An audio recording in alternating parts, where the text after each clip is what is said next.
ఇప్పుడైతే ఇండియా నుంచి లండన్ వెళ్ళాలంటే ఒక్క రోజులో పని. కానీ గత శతాబ్దంలో అదో పెద్ద సాహసం. ఇప్పట్లోలా అప్పుడు విమానాలు లేవు, క్రూయిజ్ షిప్పులు లేవు. అయితే బ్రిటిష్ పాలన జరుగుతున్న సమయంలో ఎంతోమంది బ్రిటిషర్లు వ్యాపారం కోసం ఇండియా వచ్చారు. స్వాతంత్రం వచ్చిన తర్వాత కూడా చాలామంది భారత్లోనే స్థిరపడ్డారు. అయితే అప్పుడప్పుడు ఇండియా నుంచి తమ స్వస్థలం లండన్ వెళ్ళేవాళ్ళు. అప్పట్లో అందరికీ విమాన ప్రయాణం పెద్దగా అందుబాటులో ఉండేది కాదు. ఎక్కువ మంది నౌకల్లోనే ప్రయాణించి వారి వారి దేశాలకు వెళ్ళొచ్చేవారు.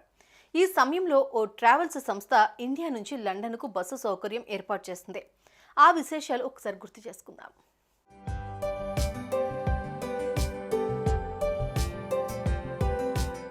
ఇండియా నుంచి లండన్ వెళ్ళాలంటే సుమారుగా 16,000 కిలోమీటర్లు ప్రయాణించాలి.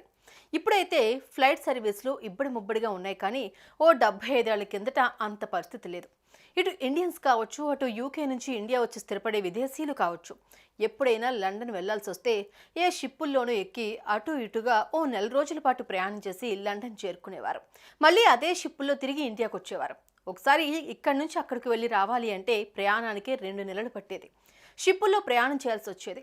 ఈ సమయంలో అప్పట్లో రాబర్ట్ ట్రావెల్స్ అనే సంస్థ భారతదేశం నుంచి లండన్కు బస్సు ఎందుకు నడపకూడదు అన్న ఆలోచన చేసింది. వెళ్లేది సొంతూరుకే అయినా ఎటూ వెళ్తున్నారు కాబట్టి మధ్యలో ఉండే దేశాల్లో పర్యటిస్తూ అక్కడి వింతలు విశేషాలు చూసుకుంటూ వెళ్లే విధంగా ఓ టూర్ ప్లాన్ రూపొందించింది. 1957లో కోల్కతా నుంచి లండన్కు వెళ్లే బస్సు రెడీ అయింది.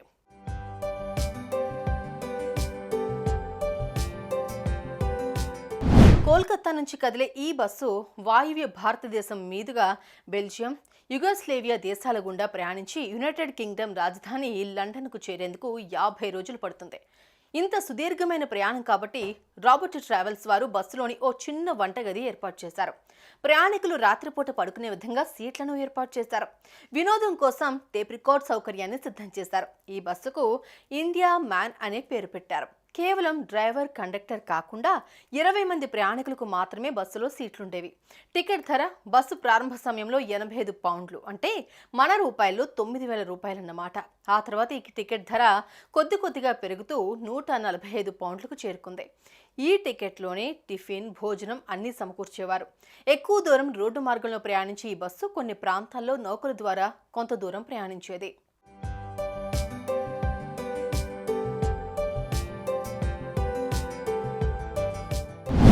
1957 ఏప్రిల్ 15న రాబర్ట్ ట్రావెల్స్ ఈ బస్సును లండన్ నుంచి ప్రారంభించింది. అది ఇంగ్లాండ్ నుండి బెల్జియంకు, అక్కడి నుంచి పశ్చిమ Germany, Asia, Yugoslavia, Bulgaria, Turkey, Iran, Afghanistan, Pakistan మీదుగా భారతదేశానికి చేరుకోవడానికి 50 రోజులు పట్టింది.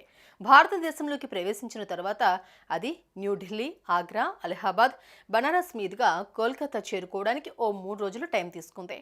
ప్రయాణంలో బనారస్, యమునా నది ఒడ్డున ఉన్న తాజ్మహల్తో సహా దారిలో ఉన్న ప్రధాన పర్యాటక ప్రదేశాల్లో బస్సును ఆపి చూడడానికి సమయం ఇచ్చేవారు.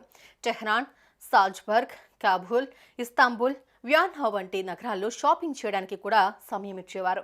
అలా 1957లో ప్రారంభమైన ఈ బస్సు 1976 దాకా కోల్కతా, ఇంగ్లాండ్ మధ్య సుమారు 29 సంవత్సరాల పాటు ప్రయాణికులకు తన సేవలందించింది.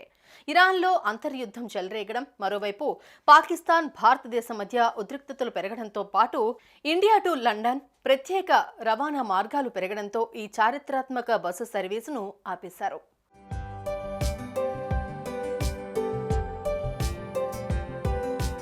మొత్తానికి పబ్లిక్ ట్రాన్స్పోర్ట్ హిస్టరీలో ప్రపంచంలోనే ఓ రికార్డు సృష్టించిన ఇండియా మ్యాన్ బస్సు అటు ఇండియన్లకు, ఇటు బ్రిటిషర్లకు ఓ చిరకాల జ్ఞాపకంగా మిగిలిపోయింది.